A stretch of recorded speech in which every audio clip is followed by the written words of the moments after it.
Siemaneczko ludziska, z tej strony Sabek. Zapraszam Was w niedzielę na test muzyczny tej oto kolumny.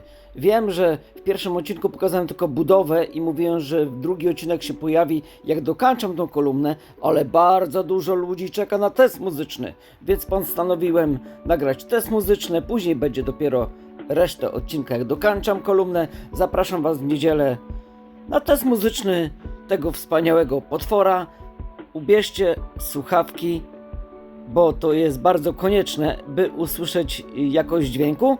Od razu wstajecie rano w niedzielę, robicie sobie śniadanko, kawka, odpalacie YouTube, wpisujecie Sabek Boombox DIY i oglądacie. Trzymajcie się ludziska, hej!